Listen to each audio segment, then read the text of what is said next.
Hell mic works the PA and this mic works the camera, and we'll see what happens. Can people hear me? Thank you, Mark. Thank you, Terry. It's a treat being in the same environment as Terry, who through his scientific work has contributed immeasurably to the acceptance of psychological injury in the nosology. It's also a great pleasure to lead off this day of reflection by scholars, scientists, creative artists, social commentators, and activists. Most of these people who are on the panel have been at it for twice or three times as long as I have, which is only 11 years. Those 11 years are hands down the richest in my whole life. Now, the Vietnam War has indeed stuck in America's throat. We can neither digest it and make it our own nor vomit it up and get rid of it. And today I want to give you my conjectures as to why that is. It's the basic conjecture is very familiar, even commonplace, that whenever there is something of great importance to us, that we're saying, no, this isn't happening. Please, God, this is not happening. That very thing haunts us and retains the power to bite us from behind. Whether it's a spouse, a parent, a child, a sibling who is drug or alcohol addicted or is engaged in a criminal career or domestic violence that is being hidden behind a facade of everything's fine. This, we know as a commonplace, will haunt us. Now, such a generalization without specific content is really empty and means nothing. And what I want to do is to fill in my perceptions of what these things are that we want to push away and say, no, that's not happening. And remember, I'm talking about now, that these are things that are happening to us now that we are saying, pushing away and denying, but which we first saw during the Vietnam War.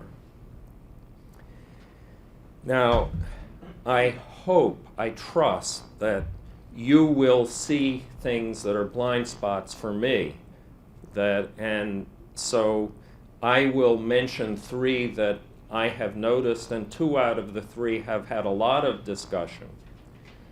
But it thrills me deeply at the thought that I will come away from today with, oh, God, I just didn't see that. And so please don't sit on any ideas that come across your mind within this rubric. Now, there are three themes that I want to talk about. Two of the three have received a fair amount of attention, so I won't concentrate on them a whole lot. The third, I think, has not been recognized for what it is, and that's where I'll focus. But the first, the loss of innocence, this is much discussed. Innocence is such a wonderful word because it means both being free of blame and wrongdoing, and it also means a kind of unawareness of evil or self-serving or malevolence. America lost its innocence in Vietnam in both these senses. Just to pick one example among very many, during World War II, or after World War II, shortly after, we became aware to our horror that the Germans had destroyed whole villages, France, Poland, Greece, Russia, wherever, killing everyone they could possibly kill because a single German soldier had been sniped from that village. Now, in Vietnam, we became aware of ourselves doing exactly the same thing. It didn't really influence the impact on our innocence to whether it turned out that this was private individual misconduct or laxness and irresponsibility, for instance, of target clearance officers for artillery, or an unofficial wink and a nod policy, or official but secret and denied operational doctrine. That really, those distinctions that get a lot of argument going actually don't matter, I don't think, in the effect on our innocence. Now, there's been a lot of commentary, and I'm just going to, on this, and I'm just going to move on. Second is the religious change, which I think Americans have experienced as a serious loss. Prior to the Vietnam War, a person could look you in the eye and say, there are no atheists in the foxhole. This actually happened. This was commonplace. And I believe in the psychological economy of American religiosity that this played a big role. It sort of was like a proof of the existence of God, one that worked for people psychologically. If you could say there are no atheists in the foxhole, that somehow proved that God was real. Now, since the Vietnam War, you just don't hear this. And I have spoken to many military chaplains, both as a group and individually, and they don't say it even. And even they know it's a lie.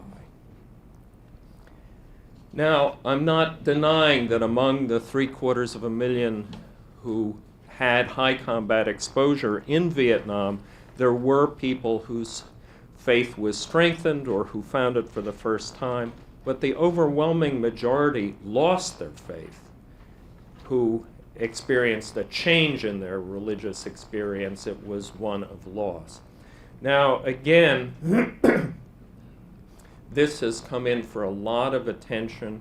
Mahadi's Out of the Night, Davis's Shattered Dreams, Simeon Netto's The Acquittal of God. It is interesting that, to my knowledge at least, although that doesn't necessarily prove anything, to my knowledge, this has never been the subject of empirical social science research, and I think that would be, if there were a well-designed study of this, I think it would be a very interesting piece. Now, there is in parallel the civil religion. A wag once wrote, I don't remember who it was, that in 1776, the United States was born perfect and has gotten better ever since.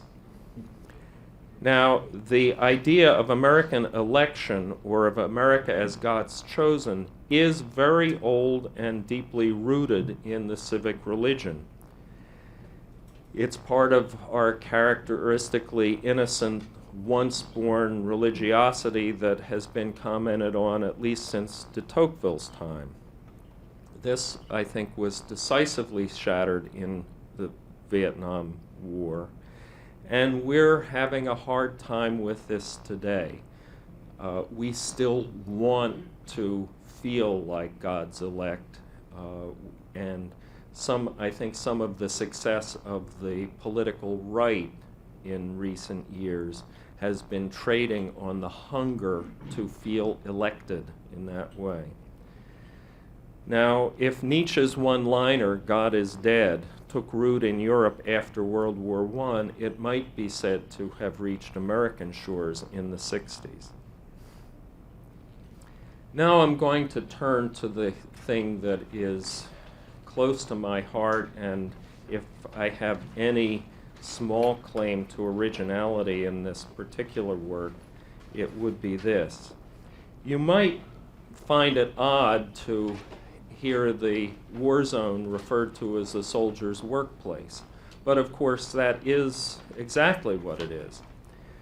Many of the leadership pathologies, organizational pathologies, and workplace pathologies that we first noticed in Vietnam have since spread out everywhere in civilian enterprises, whether for-profit or non-profit. This is an equal opportunity pathology. I believe that this is the most important feature in American life today that we strive mightily to pretend isn't happening. The workplace has been destroyed as a site of meaningful community, shared purpose, and experience of institutional power being used with loyalty, legitimacy, and in accordance with shared perceptions of what's right.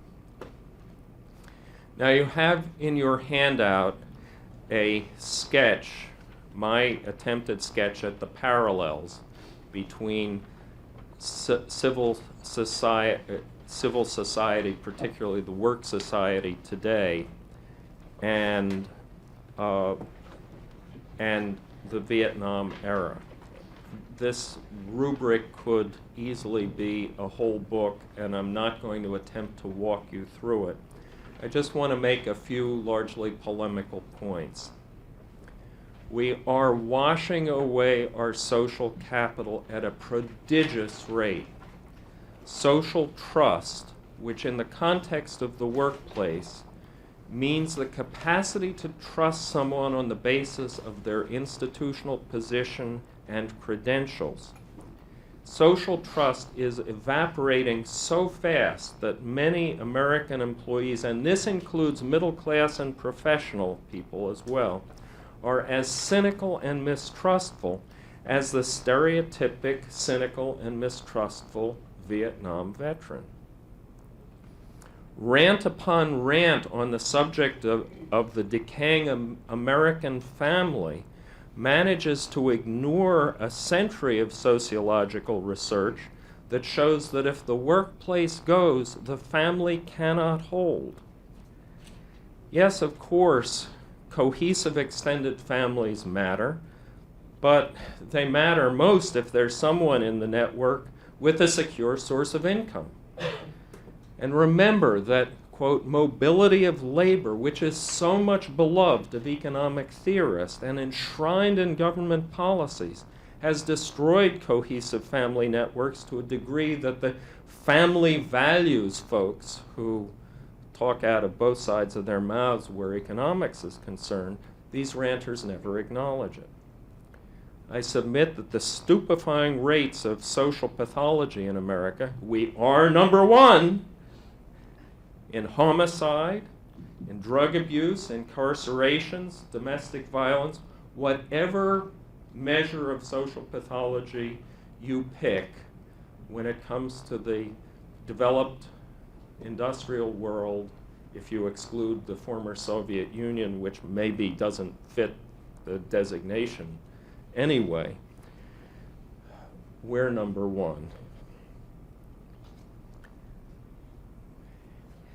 And I believe that this derives mainly from the fact that the average American comes home from work humiliated, scared, enraged, and socially detached.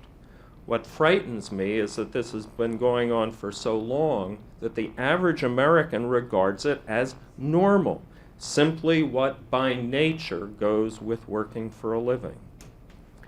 Now, blame for this situation, and there is plenty to go around.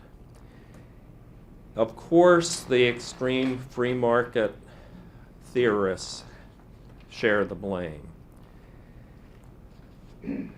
Between 1980 and 1990, when the U.S. federal debt quadrupled from $1 trillion to $4 trillion, the top 2% of wealth holders became $1.25 trillion richer. They started out as the top 2%, and so this was a massive transfer of wealth from our children and ourselves to the top 2% of wealth holders.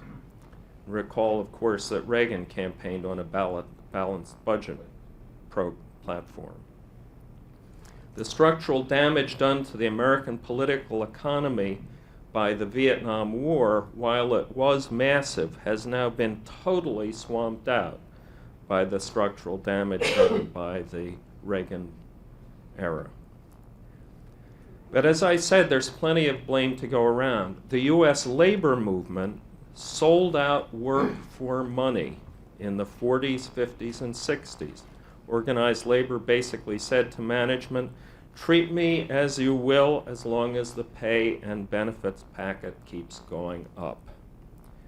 Part of this, which I don't know has been adequately emphasized, was the pervasive intimidation that was made explicit by portraying any empowerment of employees in the workplace as communist. And labor leaders allowed themselves to be intimidated in this way. While we're talking economics, I want to say something about generational luck. We are short-lived creatures, and any changes that take 20 or 30 years to happen, and happen slowly, tend not to be perceived but rather felt as a mood.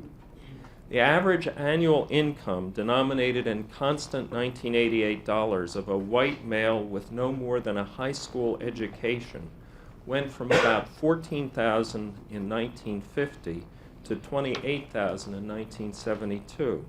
Remember, these are constant $88, so don't be confused if your father's 1950 income was $5,000 a year and doing very well, thank you. So anyway, you understand what I'm talking about. Now that was the World War II generations, the fathers of the Vietnam veterans. They stepped out of uniform and into the great secular post-war expansion. It was an expansion of real wealth and a redistributive revolution that is historically unique, I believe. The top marginal tax rate in that era was 90%. This was an era in which industrial workers who have been taught to call themselves middle class bought their own homes, often the first person on either side of the family, time out of mind, who owned ever property. The cultural meaning of this to that generation is staggering. Now, implicit in these numbers is that this was a world of constantly expanding economic opportunity. It was a world in which there was a face validity to the idea, if you're willing to work, you can make a living, with the nasty converse fallacy that anyone not making a living was not willing to work. This, quote, truth applied only to white males, but if you were a white male, there was a lot of truth in it. Between 1972 and 1990, the average income of a white male with no more than a high school education, denominated in the same $1988, declined from $28,000 to $22,000. These were the years that the Vietnam veterans were trying to make it. It was a world of continually shrinking economic opportunity for those without college and advanced degrees. And the real value of the GI Bill benefits had fallen by 50% since World War II. The following scene between a World War II vet father and a Vietnam vet son must have happened literally hundreds of thousands or millions of times. By the time I was your age, I had made the down payment on this house, and look at you, what the fuck's wrong with you? Over and over. People personalize generational luck, both on the upside, the triumphalist, self-congratulating, and self-righteousness of the World War II generation, and on the downside, the depression, despair, and cynicism of many Vietnam veterans. So, I see that time is rushing away. I just want to re-emphasize the things that we witnessed in Vietnam and now are typical in the American workplace. Disloyalty of the leadership in the workplace to the people working there and to the substantive as contrasted to abstract quantitative purposes of the enterprise. An example of these abstract quantitative emphases is something like market share, where thriving and profitable communities of work are destroyed when a competitor buys it and breaks it up to buy their market share. This is efficient market theory gone insane. Loss of shared meaning in work apart from abstract numerical goals. Loss of community, cohesion, and trust in the workplace. Workers as fungible, replaceable parts. This worker's broken, bring me another. Now I'm going to stop, and if there's a minute or two for discussion, because I am going to have to be next door during the discussion period as it's scheduled. So, comments, criticisms, questions, ideas, things that I've missed that you've seen. I agree with you, and I'm going to make a short list of other trends that I've noticed, such as short timers that relate to Vietnam, language, FMGs, all of the kind of concepts of short-term versus long-term. Even small trends such as sports utility vehicles with their militaristic look and their function.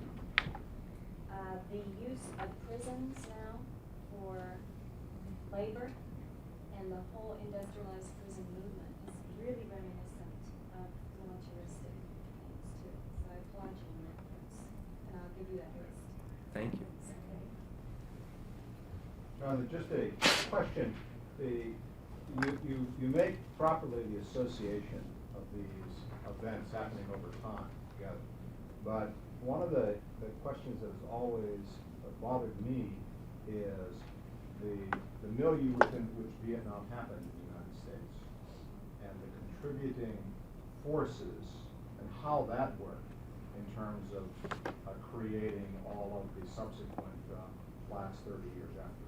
How much of this, in fact, was a result of the entire Vietnam War versus how much was the Vietnam War a reflection of an ongoing cultural trend that was really unappreciated at the time? It comes down to things like, why did things happen, and why did things happen afterward? I suppose that if we're looking for historical causation, a common antecedent cause for both what happened in Vietnam and what has happened in the civilian society, I would say that I would blame the leadership and organizational pathologies that came out of World War II, where the typical World War II senior officer had been promoted way beyond his competence as a leader and believed in rule by fear, dictate things in detail to your subordinates, don't trust them, assume that they're always trying to get over on you. And that this leadership culture remained with the American military as the de facto normative leadership culture, and we got our heads handed to us in Vietnam as a result, because this doesn't work in a real war. It just doesn't work against any enemy. It didn't work against the Germans in World War II. We and the Russians just simply overwhelmed the Germans. And then what happened, I can remember as a teenager growing up in the 50s seeing newspaper articles about how General so-and-so had been hired as the chief executive officer. They didn't call him that then, the president of such and such a company, and this was celebrated in the newspapers. These generals and colonels are spread out. They basically exported the failed leadership culture and practices of the World War II military to the civilian sector. And it was that kind of world that led, I think, to the deindustrialization of America, where we just, again, got our heads handed to us by our economic competitors. Patience. I've always felt that the only reason we had a war like Vietnam was